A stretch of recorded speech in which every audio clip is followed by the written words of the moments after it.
আমাদের পার্টির চেয়ারম্যান স্পষ্ট করেই বলেছে যে যদি আমাদের কথায় কাজে কোনো কারণে কেউ মনে কষ্ট পেয়ে থাকেন আমরা এই জন্য ক্ষমা চাচ্ছি। আমি নিজেও মনে করি হয়তোবা ভোটে যাওয়ার কারণে দেশের রাজনীতির একটা অংশ আহ, আমাদের উপর মন খারাপ করেছে, রুষ্ট হয়েছে। ভোটে যাওয়াটা সঠিক বেঠিক এটা নিয়ে অনেক আলোচনা আছে, কিন্তু মুখ্য প্রশ্ন হলো এটা কোনো ক্রিমিনাল অপরাধ না, যেটা ফুয়াদ সাহেব বললেন। কোনটা কোনটা ক্রিমিনাল অপরাধ এগুলোকে আলাদা করে ফেলেন, কোনটা কোনটা পলিটিক্যাল অপরাধ এটা জনসভায় তাকে তাকে সমালোচনা করেন।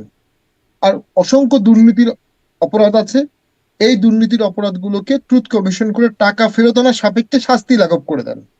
6 বছর শাস্তি হতো, টাকা ফেরত নিয়ে আসছে, ওনার শাস্তিটা 1 বছর করে দেন। দেশও টাকা পেলো, সে লোকটা একটা সেফ এক্সিট পেলো। রাজনীতি একটা ঘোলাটে বিষয়, একটা ঘোলাটে বিষয়, সঠিক সিদ্ধান্ত নেওয়া সবসময় সঠিক ঠিক না। আর কোনটা সঠিক এটা কিন্তু বোঝাও মুশকিল। আজকে বিজয়ের পরে অনেকেই বিপ্লবী হয়ে গেছে, কিন্তু তারাই তো আবার সেই সময় সাইলেন্ট ছিল অনেকেই।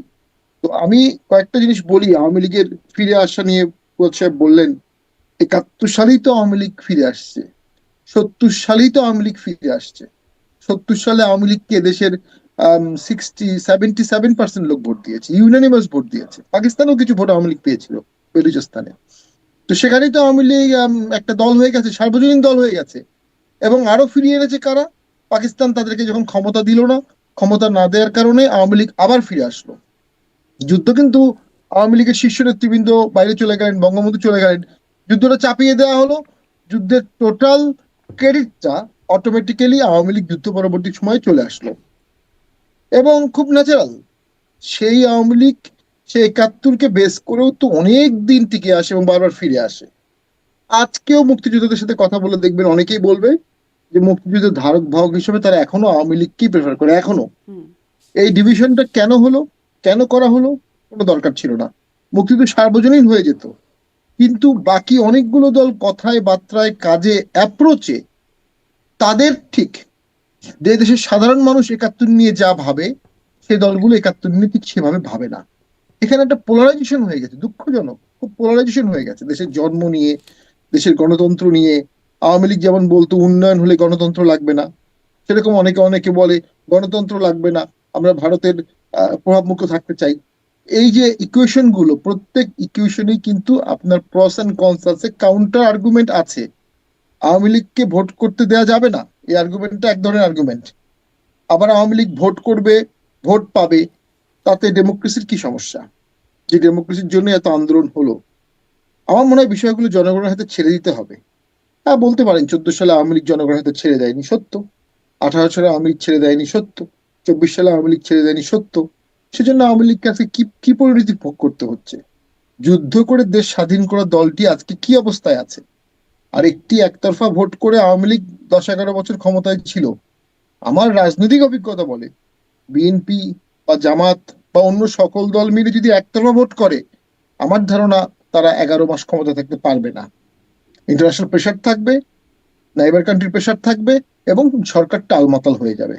এমনকি এই সরকার, যেটি বিপ্লব পরবর্তী সরকার, এত বড় ম্যান্ডেট নিয়ে, এত জনগণের সমর্থন নিয়ে, এত আশা আকাঙ্ক্ষা, তা তো দেশ চালাতে পারছে না, নিয়ন্ত্রণ রাখতে পারছে না, দ্রব্যমূল্য নিয়ন্ত্রণ করতে পারছে না, এফডিআই বাড়াতে পারছে না, রিজার্ভ বাড়বে না, ইনফ্লেশন আকাশচুম্বী হয়ে যাচ্ছে, ক্রাইম রেট বাড়তেছে, মব প্রতিনিয়ত হচ্ছে, রাষ্ট্র কাঠামোই তো সংকটের মধ্যে পড়ে গেছে। কেন? ওই যে সবাইকে একবারে আনা হয়নি। রাষ্ট্র পরিচালনা একটা সিরিয়াস প্রফেশনাল স্টেট ক্রাফট। আমি বঙ্গবন্ধুর একটা কথা মনে পড়ে, বঙ্গবন্ধু এসে সবাইকে সাধারণ ক্ষমা দিয়ে দিলেন। কিছু লোককে অ্যারেস্ট রাখলেন, কিছু লোকের বিচার হলো, কিন্তু সাধারণ ক্ষমা দিয়ে দিলেন। কারণ ওই যে কিছু লোক 10 কেজি চালের লোভে আল বদর বাহিনীতে নাম দিয়েছে, কিছু লোক জীবন বাঁচাতে পাকিস্তানের পক্ষে মিছিল দিয়েছে, আবার কিছু লোক জেনুইন ওয়ার ক্রাইম করেছে, আলাদা করা যাচ্ছিল না। এবং ওই ব্যুরোক্রেসি নিয়ে দেশ চালালেন উনি।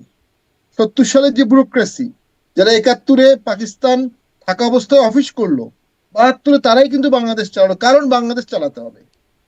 এক্স্যাক্টলি সেম জিনিস এই সরকারের কিছুটা কারেকশন সাপেক্ষে করা উচিত ছিল।